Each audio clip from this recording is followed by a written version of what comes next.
Aujourd'hui, la réponse immunitaire adaptative. Donc, comme son nom l'indique, c'est une réponse qui va s'adapter à l'élément étranger qui a pénétré dans l'organisme.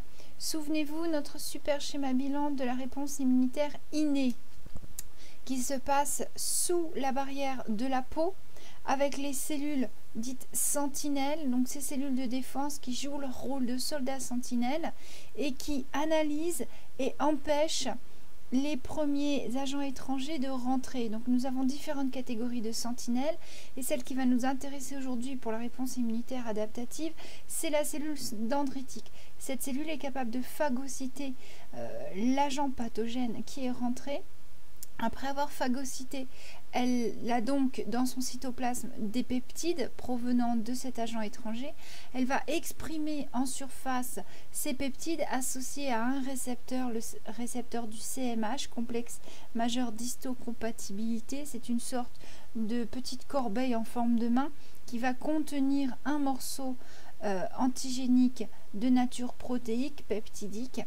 Et cette cellule donc dendritique va devenir une cellule présentatrice d'antigènes, car comme son nom l'indique, elle va aller présenter des petits morceaux de cet élément étranger qui est rentré.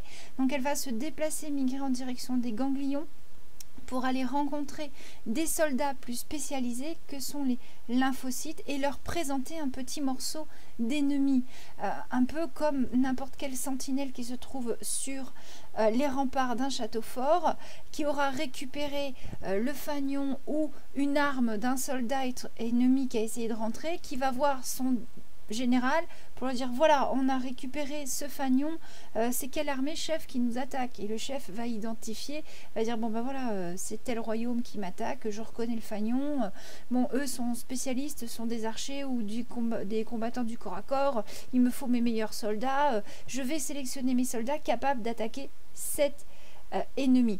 Donc la cellule présentatrice d'antigènes, elle joue le même rôle qu'un soldat sentinelle dans un château fort. Elle va présenter aux soldats spécialisés des petits morceaux de l'ennemi de manière à ce que les soldats correspondant à cet ennemi se déplacent et viennent sur les lieux attaquer l'ennemi et défendre l'organisme. Donc notre schéma de réponse immunitaire adaptative va démarrer par ça. Nous avons donc une cellule dendritique qui est devenue une cellule présentatrice d'antigènes, donc on l'appelle CPA.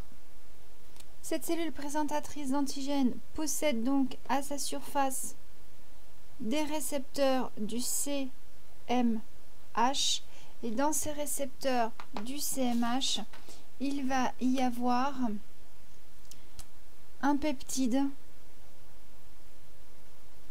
donc provenant de l'élément étranger, donc ce qu'on appelle un antigène. Peptide, alors je vous rappelle qu'un peptide c'est un tout petit morceau de protéine. Donc l'antigène égale peptide, c'est un petit peptide provenant de l'élément étranger. Dans la réponse immunitaire adaptative, on a plusieurs phases. La première phase va être la phase de sélection des bons soldats. Une fois qu'on les a sélectionnés, c'est-à-dire qu'on a identifié le soldat correspondant à l'antigène, on va activer ce soldat. Une fois qu'il est activé, il va proliférer, se multiplier, et ensuite on aura une étape de différenciation, c'est-à-dire qu'une fois qu'on a une armée de ces soldats spécialisés, on ne va pas envoyer tous nos soldats au front, on va garder une armée de réserve, donc on va différencier les soldats de réserve des soldats d'attaque, exactement comme dans la stratégie militaire. L'homme n'a rien inventé. Intéressons-nous à la sélection. On a trois types de soldats, les lymphocytes B, les lymphocytes T4 et les lymphocytes T8. Ce sont les trois qui vont nous intéresser cette année. Donc dans les lymphocytes B, vous les avez étudiés en troisième. Ce sont les lymphocytes qui fabriquent des anticorps. Donc ils ont à leur surface des anticorps membranaires. Donc vous pouvez avoir dans votre sang, dans vos ganglions, plusieurs clones de lymphocytes B qui possèdent chacun à la surface une seule catégorie d'anticorps membranaires. Et ça va être le lymphocyte qui possède l'anticorps membranaire correspondant à l'antigène présent en surface de l'élément étranger. Donc ici, je le représente cet antigène en rouge.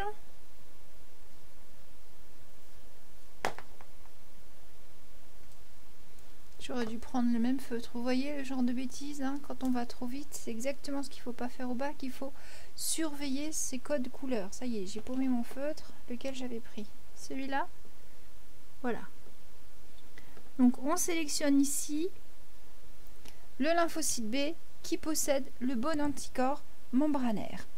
À partir du moment où ce lymphocyte B a été sélectionné, il va s'activer, c'est-à-dire qu'il va être prêt à recevoir des ordres et donc à la surface de sa membrane, donc il est toujours associé à notre agent étranger, à la surface de la membrane, il va développer des récepteurs qui sont des récepteurs à interleukine pour justement réceptionner ces messagers chimiques qui vont lui permettre de se multiplier. Donc récepteur à interleukine. Voici notre soldat est donc activé. Maintenant, il attend l'ordre de se multiplier. Tant qu'il ne reçoit pas d'ordre, il ne pourra pas se multiplier. Passons à la sélection d'une autre catégorie de lymphocytes, les lymphocytes T4 qui, eux, peuvent être sélectionnés de différentes manières. Alors, la première, ça va être à partir du LB. Le LB, une fois qu'il a fixé un antigène sur son anticorps membranaire, va phagocyter cet élément étranger et va donc exprimer en surface également dans son récepteur du CMH. Voilà, il va exprimer en surface également des antigènes. Donc du coup là, on va avoir une reconnaissance cellulaire qui va se faire par le LT4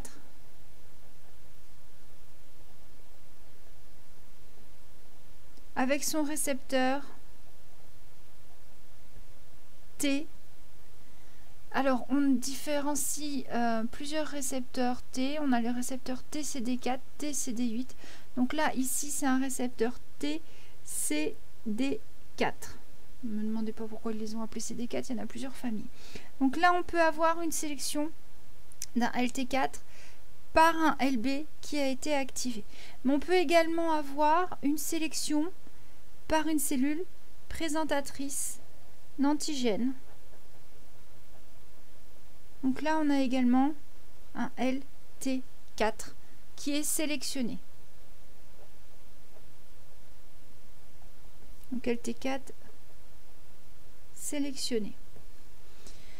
Ces LT4, une fois qu'ils sont sélectionnés, donc comme pour le LB, il va y avoir une activation.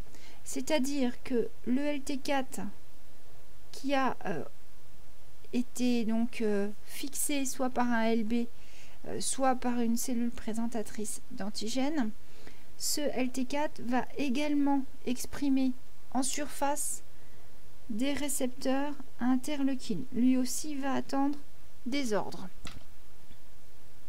Donc là, LT4 activé.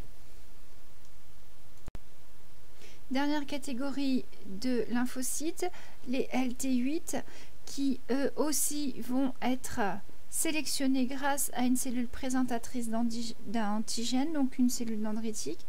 On a donc les lymphocytes T qui possèdent le récepteur T CD8 correspondant à l'antigène, donc le bon clone de lymphocyte T. Ce lymphocyte T, une fois qu'il est sélectionné par la connexion avec l'antigène, lui aussi va subir une activation, c'est-à-dire qu'il va lui aussi produire à sa surface des récepteurs à interleukine.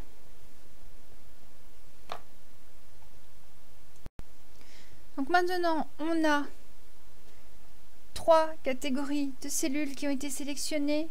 Le LB avec les bons anticorps membranaires, le LT4 avec le bon récepteur TCD4 correspondant à l'antigène et le LT8 correspondant à l'antigène. On a donc nos 3 lymphocytes qui sont sélectionnés. Chacun va s'activer, c'est-à-dire produire à sa surface des récepteurs à interleukine. Et maintenant, qu'est-ce qui se passe? Il faut un commandant, il faut quelqu'un qui gère tout ça, qui organise l'attaque. Et ça va être le rôle des LT4, qu'on appelle en anglais des helpers, en français des auxiliaires, tout simplement des chefs d'orchestre. C'est lui vraiment le général qui coordonne l'armée. Alors qu'est-ce qui va se passer? Donc lui, une fois qu'il a été activé, il va subir une prolifération. Donc on a plusieurs LT4 qui sont fabriqués. Alors je vais un peu vite pour gagner du temps la vidéo. Le jour du bac, vous soignez vos dessins. Une fois qu'ils sont multipliés, on a toute une armée ici. Pourquoi on en a plusieurs? Parce que justement, pour commander tout le monde, ils vont fabriquer dans leur cytoplasme un messager chimique qui s'appelle une interleukine. Et cette interleukine, donc, elle va être libérée dans le milieu extérieur. Interleukine. Cette interleukine va d'abord venir se fixer sur eux-mêmes, donc les propres producteurs. Ça va permettre en fait la multiplication. Donc interleukine favorisant la multiplication.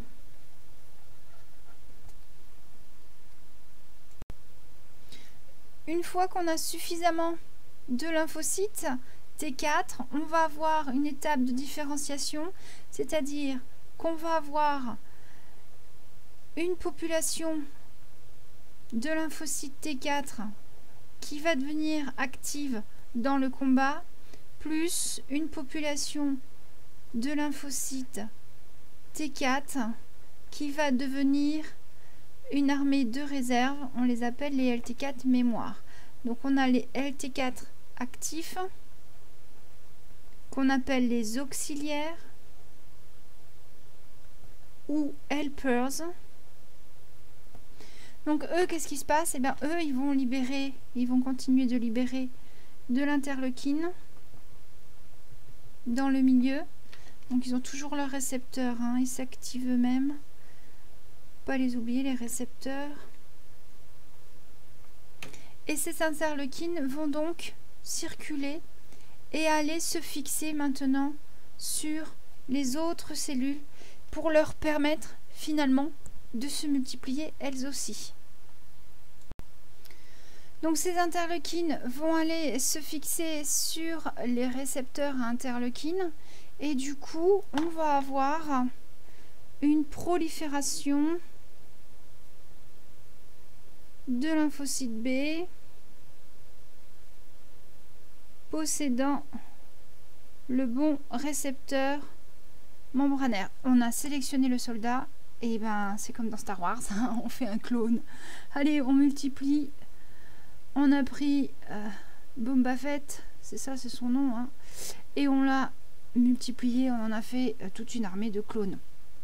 Donc pourquoi? Parce que ces cellules possédaient des récepteurs interleukines et à partir du moment où elles reçoivent le message, hop, je me trompe, j'ai fait une bêtise, vous voyez quand on va trop vite, voilà. Voilà, donc les interleukines vont venir se fixer et c'est ce qui provoque donc la prolifération. Donc on passe de l'état de l'LB activé à un état de clone. Ici, on a un clone de LB. Et donc du coup, maintenant qu'on a suffisamment de LB, on va pouvoir faire comme pour les LT4, on va se faire une armée de LB actifs et une armée de réserve. C'est l'étape de la différenciation. Donc on va mettre d'un côté, je vais dessiner une cellule avec son antigène de surface. Là, ça va être les LB mémoire. Et de l'autre côté, on va avoir, attention, cette fois un LB activé. Vous vous rappelez vos cours, le LB activé devient un plasmocyte. C'est une cellule sécrétrice d'anticorps. Donc les petits traits représentent ici les réticulums endoplasmiques et on a des anticorps circulants qui sont libérés. Du coup, on a des complexes immuns qui se forment avec donc fixation des antigènes par les anticorps. Et ben ces complexes immuns, vous savez ce qui leur arrive, et ils vont se faire bouffer par les bouffes-tout, les macrophages. Voilà. Donc là, on a formation d'un complexe immun. Donc là, on a une catégorie de soldats. Ce sont les soldats qui fabriquent les missiles immobilisants à tête chercheuse pour immobiliser les corps étrangers en attendant que messieurs les bouffes-tous se déplacent et viennent les bouffer. Voilà. Notre autre catégorie maintenant de LT, les LT8 activés, qui eux en fait ne sont pas des soldats qui envoient des missiles immobilisants à tête chercheuse comme les LB, mais eux ce sont des combattants du corps à corps. Alors ces LT8, ils vont également se multiplier sous l'action des interleukines qu'ils vont recevoir. Vous voyez, hein, je vais trop vite dans ma schématisation, je ne les fais pas tous de la même taille. Alors c'est pas évident le jour du bac, hein, il faudra bien gérer votre stress, votre temps. Là j'essaye de faire au plus vite pour pas faire des vidéos trop longues, mais c'est pas évident. Donc cette interleukine, elle se fixe dans les récepteurs et va donc provoquer la multiplication de ces LT8. On va donc obtenir un clone de LT8. Une fois maintenant qu'on a notre armée, et ben comme pour les autres soldats, on va créer deux groupes. Le groupe des LT8 mémoire. Hop, voilà, avec leurs récepteurs, ils sont activés. Donc eux, on va les garder en réserve pour une prochaine attaque, hein, comme les LT4 mémoire, comme les LB mémoire. On va les garder en réserve dans les ganglions pour une attaque ultérieure. On n'aura pas besoin de tout recommencer depuis le début. Donc nos LT8 mémoire, et de l'autre côté, on a des LT8 actifs qui vont changer de nom. On les appelle des LTC. C'est pour cytotoxique. Qu'est-ce que ça veut dire? Cyto veut dire cellule, toxique, toxique pour la cellule. Ce sont des combattants du corps à corps. Eux, ils vont pratiquer deux techniques. Donc, ils vont venir se fixer grâce à leur récepteur sur une cellule qui a été contaminée, par exemple. Voilà, hop. Cellule contaminée qui exprime à sa surface, grâce au CMH, un antigène. Donc notre LTC va venir se fixer sur la cellule et va pratiquer ce qu'on appelle le baiser de la mort. Bref, elle va lui faire un petit bisou et la cellule, elle va mourir. Alors, deux façons de mourir. Soit on envoie de la perforine, donc comme son nom l'indique, ça va être une protéine qui va perforer la membrane, faire des petits trous. Résultat, il y a de l'eau qui va rentrer, la cellule va exploser. Soit elle va déclencher l'apoptose, c'est-à-dire le suicide de la cellule. Voilà. Donc là, on a un combattant du corps à corps. Il vient se coller sur la cellule contaminée et provoque la mort de cette cellule. Donc si on reprend tout ça, nos cellules sentinelles, cellules dendritiques, se sont déplacées et sont arrivées dans les ganglions. Elles viennent présenter un petit peptide antigénique à nos soldats spécialisés. Les LT4 et LT8 qui, une fois sélectionnés, donc c'est-à-dire qu'on a prélevés parmi tous les LT4 et les LT8 qui sont fabriqués par notre corps, ceux qui possèdent le bon récepteur correspondant à l'antigène. Donc une fois que ces LT sont sélectionnés, ils vont s'activer. On a également dans les ganglions des microbes qui se présentent, ou ça se passe aussi dans le sang. On a une sélection des lymphocytes B. Donc une fois que nos soldats correspondant au corps étranger sont sélectionnés, ils vont s'activer, c'est-à-dire qu'ils vont préparer à leur surface des récepteurs à interleukine qui, cette interleukine en venant se fixer, va favoriser leur prolifération, c'est-à-dire leur multiplication. Ils reçoivent l'ordre de se multiplier. Alors, qui se multiplie en premier? D'abord, le LT4 qui a été activé. Il va fabriquer lui-même de l'interleukine, va s'activer lui-même, se multiplier lui-même. Une fois qu'on a un clone de LT4 correspondant au corps étranger, on aura donc dans l'organisme suffisamment d'interleukine pour qu'elle diffuse et qu'elle aille favoriser la multiplication des deux autres catégories de soldats.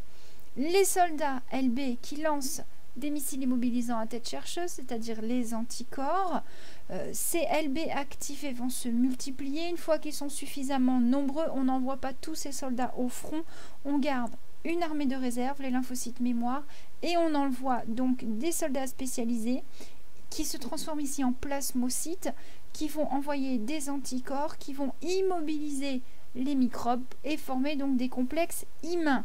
Une fois que les microbes sont immobilisés, qu'est-ce qui se passe? Ils ne peuvent plus se multiplier, les microbes, ils sont bloqués par les anticorps. Ils n'ont pas d'autre choix que de rester coincés et d'attendre que les macrophages se déplacent pour venir les manger. Nos clones donc de LT4 ont fabriqué des interleukines qui ont permis d'activer également les lymphocytes T8 qui ont été sélectionnés.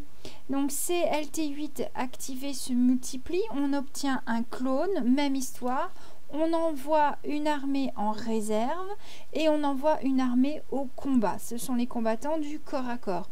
Ils vont venir se fixer aux cellules contaminées grâce à leur récepteur T8 et ces combattants sont cytotoxiques, c'est-à-dire qu'ils tuent les cellules par ce qu'on appelle le baiser de la mort. Donc deux possibilités, soit ils provoquent une perforation de la membrane grâce à des protéines qu'ils libèrent qu'on appelle des perforines, soit ils provoquent une apoptose, c'est-à-dire le suicide de la cellule. Donc vous voyez que dans cette organisation de guerre, on a un chef d'orchestre, c'est le LT4, c'est le général, c'est lui qui commande son armée. Et donc c'est pareil, si on a des LT4 qui circulent dans le sang et qui organisent l'attaque, on va garder des LT4 en mémoire de manière à ce que plus tard, si le microbe revient, on n'a pas besoin de refaire toute cette chaîne, on a déjà des LT4 en mémoire, c'est-à-dire on a un clone de réserve qui va à ce moment-là jouer ce rôle-là. C'est-à-dire qu'on a déjà un clone, on est déjà à cette étape-là. Donc parmi les mémoires qu'on aura, on va en garder encore en mémoire, on va multiplier les autres et on va se retrouver dans cette situation. Et ainsi de suite.